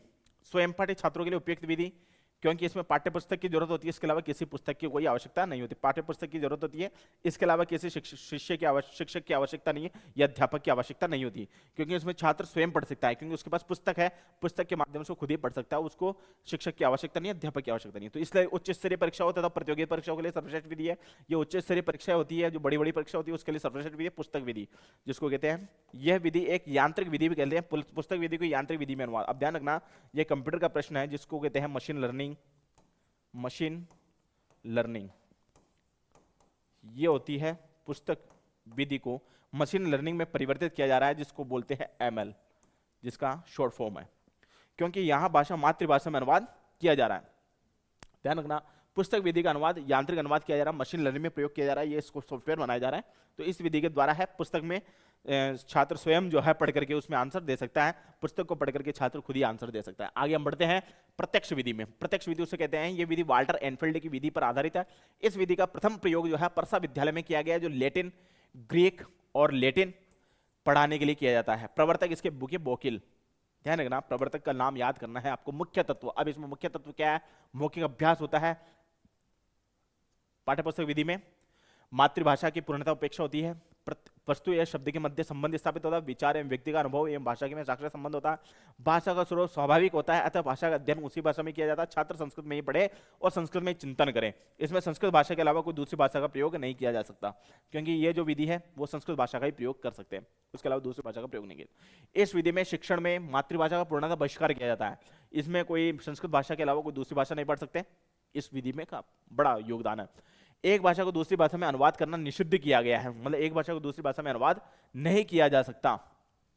व्याख्या, काठिन्य निवारण के लिए स्थूल वस्तु का प्रदर्शन और दृश्य श्रव्य साधनों का प्रयोग, अभिनय प्रयोज्य शब्दों का प्रयोग होना चाहिए, ऐसा ये विधि बता रही है। इस विधि में वाक्यों को मूल इकाई के रूप में जाना चाहिए। यह विधि अंग्रेजी भाषा के लिए सर्वोत्तम विधि है। जैसे मैंने बताया, सफल विधि है, सर्वोत्तम विधि है, क्योंकि अंग्रेजी विश्लेषणात्मक भाषा ही है और संस्कृत एक संश्लेषणात्मक भाषा है। ध्यान रखना, संस्कृत भाषा संश्लेषणात्मक है और ये की विश्लेषणात्मक भाषा होती है। जो हमारी अंग्रेजी है विश्लेषणात्मक भाषा है, और यहाँ पर ये होती है संस्कृत भाषा। ये संस्कृत भाषा और अंग्रेजी विश्लेषणात्मक भाषा अंग्रेजी। आगे बढ़ते हैं संयुक्त विधि। संयुक्त विधि में सभी विधि आ गई। सभी विधियों का सम्मिश्रण रूप है, सभी विधियां संयुक्त विधि कहलाती है। इस विधि में पाठशाला विधि, नैतिक चारित्रिक शिक्षा, गुरु शिष्य संबंध, भंडारकर विधि से व्याकरण अनुवाद, पाठ्यपुस्तक विधि से अभ्यास और प्रत्यक्ष विधि से संस्कृत में ही अध्यापन का ग्रहण होता है। तो संयुक्त विधि उसे कहते हैं जिसके अंदर सभी विधियां सम्मिलित है। एक विधि ऐसी नहीं है जिसके अंदर सम्मिलित नहीं हो। तो सभी विधियों का सम्मिलित रूप है, सभी विधियों को जोड़ करके नई विधि का विकास किया गया है, जिसको संयुक्त विधि कहते हैं। आगे बढ़ते हैं विश्लेषणात्मक विधि, जिसको कहते हैं अंग्रेजी भाषा के लिए सर्वोत्तम विधि। विश्लेषणात्मक विधि, यह विधि पूर्ण से अंश की ओर चलती है। इस शिक्षण सूत्र पर आधारित है। शिक्षण पहले संपूर्ण पाठ्यपुस्तक से पढ़ाने के बाद पाठ को विभिन्न अंशों को बताता है। इसके बाद सीखने के लिए अभिप्रेरित होते हैं। विषयतः व्याकरण एवं कथा शिक्षण करने के लिए इसका अधिक प्रयोग किया जाता है। हर्बटीय पंचपदी प्रणाली। अब देखिए हर्बटीय पंचपदी प्रणाली क्या है, मैंने आपको बताया हर्बटीय पंचपदी प्रणाली। हर्बर्ट स्पेंसर ने, ब्रिटिश रहने के थे, ये ब्रिटिश मूल के थे, ब्रिटिश में रहते थे, ने मूलतः 4 पदों का प्रतिपादन किया। पहला है स्पष्टता, दूसरा है संबंध, तीसरा है व्यवस्था और चौथा है विधि। अब इस विधि को, स्पष्टता का क्या अर्थ होता है? स्पष्टता होता है कि इस पद को प्रस्तावना पर प्रस्तुतिकरण किया जाता है। स्पष्टता वह होती है जिस निबंध की कोई प्रस्तुतिकरण किया जाता है, निबंध की विषय वस्तु बताई जाती है, विषय का प्रस्तुतिकरण किया जाता है, वो विषय वस्तु बताई जाती है, वो स्पष्टता होती है। पहला हो गया ए। दूसरा हो गया संबंध, जिसमें तुलना करना, ट्रांसलेट करना, जिसको तुलना की जा सकती है, कॉम्पेरेटिव। कॉम्पेरेटिव का मतलब तुलना करना। व्यवस्था होता है सामान्यकरण, विधि होता है प्रयोग। आगे हम बढ़ते हैं। इस तरीके से हर्बटीय पंचपदी प्रणाली शिष्यों ने भी अब उसको क्या किया, हर्बटीय पंचपदी प्रणाली को शिष्यों ने यह प्रयोग किया गया कि शिष्यों ने एक 5वां प्रयोग और कर दिया। उसके अंदर 5वां प्रश्न यानी मतलब 5 पदों को और प्रयोग कर दिया उन्होंने।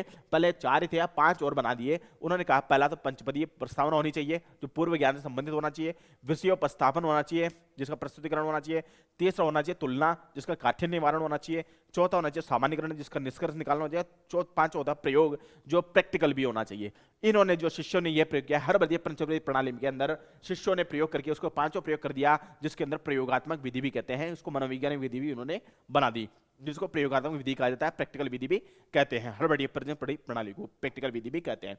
आगे बढ़ते हैं मूल्यांकन विधि। अब मूल्यांकन विधि का क्या रोल है, जैसा कि मैंने आपको कल भी बताया था कि मूल्यांकन विधि जो है एक अलग अलग तरीके की विधियां हैं। मूल्यांकन विधि उसको कहते हैं जो किसी न किसी परिणाम का कोई ना कोई मूल्य होता है। कोई भी परिणाम होगा उसको कोई ना कोई मूल्य होगा, चाहे वो किसी भी हो। व्यवहार में परिवर्तन हो जाता है वही मूल्यांकन होता है। व्यवहार में जिसका परिवर्तन होता है उसको मूल्यांकन कहते हैं। यह हर्बटीय पंचपदी प्रणाली में विस्तृत रूप है। इसमें विद्यार्थी शिक्षक दोनों की दृष्टि से पाठ में सफलता मिलती है। अब इसके गुण क्या होते हैं ये ध्यान रखना है कि एक ये मनोवैज्ञानिक विधि है। सबसे पहला तो पॉइंट यह है कि मनोवैज्ञानिक विधि है क्योंकि इसमें मूल्यांकन के साथ साथ चलता है। शिक्षक को अपने शिक्षण में सुधार करने में उचित दिशा का ज्ञान होता है, मतलब उचित दिशा का ज्ञान होता है। तो ये चीज चलती है कि हर्बटीय पंचपदी प्रणाली में हमने ये जाना कि ये जो हर्बटीय पंचपदी प्रणाली है पहले तो उन्होंने 4 प्रयोग किए, फिर 5वां प्रयोग जो है 5वां प्रयोग प्रयोगात्मक कर दिया गया जिसके माध्यम से माना गया कि यह जो प्रयोग है वो एक प्रैक्टिकल तौर पे लिया जा सकता है। यह हर्बटीय पंचपदी प्रणाली का प्रयोग किया गया है। हर्बटीय पंचपदी प्रणाली में 4 प्रकार बताए थे, फिर उसके बाद में एक और प्रकार बना दिया उन्होंने, इसमें प्रयोगात्मक विधि भी जोड़ दी गई, इसको हर्बटीय में पंचपदी प्रणाली में मानी गई। हमने हर्बटीय प्रणाली पढ़ी है अभी, और प्रणाली में जो हमने बताया दिया मैंने आपको कि प्रणाली जो होती है वह हर्बटीय प्रणाली में पहले 4 माने, फिर उनके शिष्यों ने उसका प्रयोग किया गया, एक 5वीं प्रणाली में मान गई जिसके अंदर प्रयोजना या फिर उसको बोल सकते हैं प्रैक्टिकल तौर में प्रायोगिक प्रणाली भी उन्होंने जोड़ दी गई। तो इस तरह की जो प्रणाली होती है हमने हर्बटीय 5 प्रणाली को हमने माना। अब आते हैं तीसरी प्रणाली, तीसरी जो हमारी विधि है जो आती है नवीनतम शिक्षण विधियां, जिसको बोलते हैं तीसरी विधि। अब तीसरी विधि के अंदर जो है हम क्या मानते हैं कि संस्कृत शिक्षण में हर्बटीय पंचपदी प्रणाली जो होती है उसको जोड़ करके योजनाओं का निर्माण करते हुए क्रमशः मूल्यांकन विधि भी जोड़ दिया गया, संयुक्त विधि भी जोड़ दिया गया। लेने के बाद भी विद्यार्थी संस्कृत को नहीं समझे तो इन नवीनतम उपागमों का प्रयोग किया गया। नवीनतम उपागमों का प्रयोग किया गया, इसका मतलब कि नवीन शिक्षण विधि बनाई गई, नवीन शिक्षण विधि को एक नया रूप दिया गया, जो नवीन शिक्षण विधियों को नवीनतम शिक्षण विधियों में परिवर्तित कर दिया गया। जो यदि न तो विद्यार्थी न संयुक्त विधि समझ सकता है न मूल्यांकन विधि समझ सकता है, तो उसके लिए एक नई विधि का प्रयोग किया गया, उसके लिए एक नवीन विधि माना गया नवीनतम शिक्षण विधियां, जिसके बोलते हैं सूक्ष्म शिक्षण भी हो सकता है, आगमन उपागम भी हो सकता है, समस्या समाधान भी हो सकता है, ह्यूरिस्टिक प्रणाली भी हो सकती है, संगणक शिक्षण उपागम भी हो सकता है। आगे हम पढ़ते हैं। जैसा कि मैंने आपको बताया एक तो प्राचीन शिक्षण विधियां होती है जिसके अंदर भंडारकर विधि हमने पढ़ी है जिसको व्याकरण अनुवाद विधि कहते हैं। फिर उसके बाद में हम नवीन शिक्षण विधियां पढ़ी है जिसके अंदर पाठ्यपुस्तक बहुत सारी विधियां हैं उसके अंदर हमने पढ़ी है, जिसके अंदर हम नवीन शिक्षण विधियों के अंदर जो जितनी सारी विधियां पढ़ी है वो अलग अलग विधियां थी नवीन शिक्षण विधियां। नवीन शिक्षण विधियों से छात्र यदि नहीं समझता है, छात्र को यदि वो नहीं समझ में आ रहा है तो उसके लिए एक नई प्रणाली बनाई गई जो मेकाले ने तीसरी विधि का नाम दिया नवीनतम शिक्षण विधियां। मेकाले ने कहा कि 3 प्रकार होते हैं शिक्षण विधियों के, पहला प्रकार प्राचीन शिक्षण विधियां हो जाएगी, दूसरा प्रकार नवीन शिक्षण विधि हो जाएगी, तीसरा प्रकार और मानते हैं उसको अंदर नवीनतम शिक्षण विधियां हो जाएगी। तो आगे बढ़ते हैं हम इन विधियों में, आगे बढ़ते हैं सूक्ष्म शिक्षण उपागम। अब सूक्ष्म शिक्षण उपागम उसको कहते हैं माइक्रो टीचिंग। अब इसका दूसरा नाम है माइक्रो टीचिंग।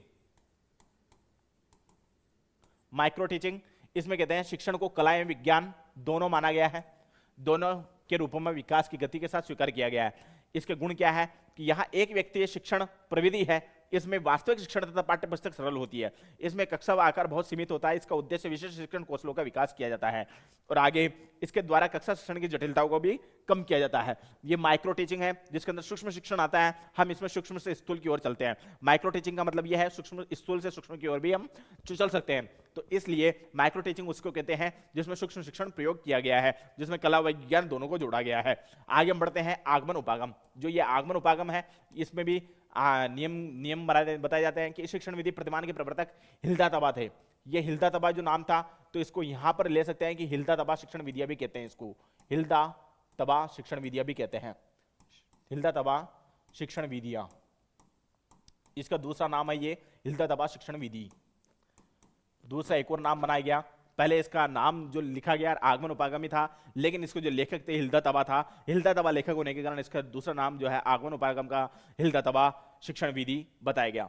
इसके विकास और अध्यापन के लिए किया गया है जिसमें अध्यापक शिक्षण की अधिगम समस्याओं का विश्लेषण कर उसका निदान व उपचार कर सके। निदान भी कर सके और उपचार भी वह कर सके। निदानात्मक उपचार जैसे कि मैंने आपको कल बताया, निदान वो होता है कि समस्या को बताना, लक्षण को बताना। लक्षण को बता देंगे तो वह निदान कहलाएगा। जैसे उस लक्षण का समाधान कर देंगे, हम उस समस्या का समाधान कर देंगे तो वो आ जाएगा उपचार कर देंगे। हम उसका उपचार कर देंगे, यानी डॉक्टर जिस तरीके से पहले समस्या को सुनता है बाद में उसका उपचार बताता है, उसी तरीके से हमारे शिक्षण में भी यही होता है। पहले छात्र की समस्या हम पहले पहचानते हैं, हम जानते हैं, उसके बाद में उसका निदान करते हैं, यानी उसके बाद में उसका उपचार हम करते हैं, उस समस्या का समाधान करते हैं। तो ये निदान और उपचारात्मक हो गया। अतः यह शिक्षण सामाजिक विषयों के लिए बहुत ही लाभकारी शिक्षण है। ध्यान रखना, जो ये शिक्षण विधि है आगमन उपागम, ये शिक्षण सामाजिक विषयों के लिए बहुत उपकारी विधि है। आगे आते हैं इसके सोपान। उद्देश्य हो सकता है संरचना, सामाजिक प्रणाली, संवरण, शामपट्ट, उपयोग और मूल्यांकन। ये इसके सोपान है जो अलग अलग होते हैं। आगे आते हैं समस्या समाधान उपागम। अब जो उपागम है ये समस्या समाधान शिक्षण विधि। अब इसके अंदर आते हैं समस्या समाधान विधि के 4 सोपान है। पहला सोपान आ जाएगा समस्या, समाधान प्रक्रिया, परिकल्पना, समाधान। इसका लास्ट में जो हो जाता है समाधान हो जाएगा। इसको उपचारात्मक शिक्षण भी कहते हैं। आगे हम बढ़ते हैं समस्या समाधान विधि के उपागम। आगमन उपागम हो सकता है, निगमन हो सकता है, विश्लेषण हो सकता है, संश्लेषण हो सकता है। विश्लेषण उपागम में अंग्रेजी आ जाएगा। जैसा कि मैंने आपको बताया विश्लेषण जो है अंग्रेजी भाषा का बहुत बड़ा प्रयोग किया जा रहा है। और संश्लेषण हो जाएगा संस्कृत भाषा। संश्लेषणात्मक सिर्फ संस्कृत भाषा में मिलती है, क्योंकि संश्लेषण जो होता है सारांश होता है। जो सारांश जो होता है टॉपिक का सारांश, जो संश्लेषण उपागम जो संश्लेषण विधि है वो एक संस्कृत में ही ज्यादा प्रयोग की गई है। और विश्लेषण विधि ज्यादा प्रयोग किया जाता है अंग्रेजी के अंदर, विश्लेषण तक ज्यादा मिलती है। तो इसलिए समस्या समाधान विधि की जो उपागम है आगमन, निगमन, विश्लेषण और संश्लेषण। विश्लेषण का बहुत बड़ा योगदान अंग्रेजी है, फिर उसके बाद संश्लेषण का बहुत बड़ा योगदान संस्कृत है संश्लेषण का।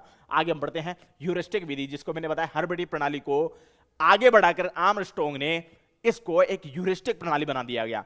आर्मस्ट्रांग ने हर्बटी प्रणाली में एक कुछ और जोड़ करके उसको ह्यूरिस्टिक बना दिया गया। ह्यूरिस्टिक प्रणाली जिसको कहते हैं, इसके प्रवर्तक जो है आर्मस्ट्रांग है। आर्मस्ट्रांग यह विधि हर्बटी के पंचविधि प्रणाली, जैसा कि मैंने आपको बताया कि हर्बटी प्रणाली में कुछ जोड़ दिया गया, कुछ जोड़ करके एक नई प्रणाली बना दी गई जिसको ह्यूरिस्टिक प्रणाली कहते हैं। कि मॉन्टेसरी की बालोध्यापन, आगमन, निगमन समाहित स्वरूप है। हर्बटी प्रणाली का अनुप्रयोग करके ह्यूरिस्टिक विधि का प्रवर्तन हुआ। ध्यान रखना, यह हर्बटी प्रणाली का एक अनुप्रयोग किया गया। हर्बटी प्रणाली में जितने भी चीजें थी उसमें नया चीज जोड़ करके इसको एक नया प्रयोग किया गया। ये नई चीज इसमें बना दी गई जिसको ह्यूरिस्टिक प्रणाली कहते हैं। आगे हम बढ़ते हैं। इस विधि में छात्र स्वयं ही तत्व खोजकर समझ लेता है। इसमें अध्यापन कम पढ़ाए और खोजने के लिए ज्यादा प्रेरित किया जाता है। इसमें खोज सिस्टम ज्यादा होता है, इसके विश्लेषण ज्यादा होता है। इसमें सोपान माने तो समस्या का प्रस्ताव होता है, तत्वों का निरीक्षण होता है, परिकल्पना होती है, परीक्षण होता है और नियम निर्धारण होता है। आगे हम पढ़ते हैं कंप्यूटर शिक्षण। जैसा कि मैंने आपको बताया कंप्यूटर के लिए हमें रोबोटिक्स पढ़ना जरूरी है। रोबोटिक्स इसमें आएगा, एआई आ जाएगा, एमएल आ जाएगा, एनएलपी आ जाएगा। ये कंप्यूटर की योगदान है। संस्कृत का योगदान रहा कंप्यूटर के अंदर, इतना बड़ा योगदान है संस्कृत का कंप्यूटर के अंदर। कंप्यूटर शिक्षण भी बनाया गया। फिर उसके बाद में जो है संस्कृत को कंप्यूटरकृत भाषा बनाई गई। कंप्यूटर भाषा को संस्कृत में ट्रांसलेट किया गया और संस्कृत भाषा को कंप्यूटर में ट्रांसलेट किया गया, जिसको बोलते हैं भाषा प्रयोगशाला में। संगणक एक नई उपलब्धि है। यह मानव जीवन में अभिन्न अंग बनता जा रहा है। यह यांत्रिक अनुवाद है। ध्यान रखना, मशीन लर्निंग जिसको बोलते हैं, मशीन लर्निंग मैंने यहाँ पे लिखा है, मशीनी अनुवाद। इसको बोलते हैं कृत्रिम वाक जिसको बोलते हैं एआई। फिर उसके बाद में संश्लेषण, पाठ विश्लेषण भी कर सकते हैं। इसमें कोश निर्माण भी कर सकते हैं, यानी अपनी वोकैबुलरी बढ़ सकती है। विज्ञान आदि कई क्षेत्रों में सार्थक रूप से उपयोगी हो रही है। संस्कृत को संगणक के लिए सर्वोत्कृष्ट भाषा कहते हैं, यह माना जा रहा है। संस्कृत को संगणक भाषा के लिए बहुत ही मोस्ट पॉपुलर भाषा माना जा रहा है। संगणक के लिए बहुत पॉपुलर भाषा है संस्कृत भाषा। आगे बढ़ते हैं। भाषा शिक्षण में संगणक की योग्यता का होना आवश्यकता है। संगणक समृद्ध स्मृति कोश है, गति की तीव्रता है, संगणक भाषा की दक्षता है, सहज कुंजी पटल है। तो आगे हमने पढ़ा है इस विधि में शिक्षण एवं निदान की प्रक्रिया ज्यादा होती है। यह प्रतिमान और निदानात्मक परीक्षण और उपचारात्मक शिक्षण में क्रियात्मक रूप है, वही संगणक कंप्यूटर द्वारा किया जाता है। जैसा कि हमने बताया कि संगणक जो कंप्यूटर की कृत भाषा है, बहुत बड़ी भाषा है, और इसके अंदर जो संस्कृत भाषा का बहुत बड़ा योगदान है। संस्कृत भाषा में जो है अपन माने तो कंप्यूटर की भाषा और संस्कृत भाषा को जोड़ा जा रहा है। उसके अंदर एक अपन माने सॉफ्टवेयर बनाया जा रहा है, उसमें रोबोटिक्स बनाए जा रहे हैं, उसमें कृत्रिम बुद्धि बनाई जा रही है, वाक विशेषज्ञता कर रहे हैं। कंप्यूटर में बहुत बड़ा योगदान है संस्कृत का। संस्कृत और कंप्यूटर को बढ़ जोड़ा जा रहा है और उसके अंदर योगदान दिया जा रहा है। इसी तरीके से आज का हमारा टॉपिक यह था कि संस्कृत शिक्षण विधियों का परिचय, जो आज का टॉपिक हमारा समाप्त होता है। कि इस टॉपिक के अंदर हमने ये बताया कि नवीन शिक्षण विधियां हैं, प्राचीन शिक्षण विधियां हैं और नवीनतम शिक्षण विधियां। जो मेकाले ने 3 विधियों का विवरण बताया है, एक तो प्राचीन विधि बताई है, नवीन विधि बनाई है और नवीनतम शिक्षण विधियां बताई है। वही 3 तरीके की विधियां जो आप कैसे भी लिख सकते हैं, उसको प्राचीन विधि भी कह सकते हैं, नवीन विधि भी कह सकते हैं और नवीनतम विधियां भी कह सकते हैं। मेकाले ने ये चीज आपको बताई है। मेकाले ने ये चीज डिवाइड किया है, 3 भागों में शिक्षण विधियों को डिवाइड किया गया है। इसी तरीके से आपके लिए वेरी वेरी थैंक्स। कल से फिर एक नया टॉपिक। तो ठीक है दोस्तों।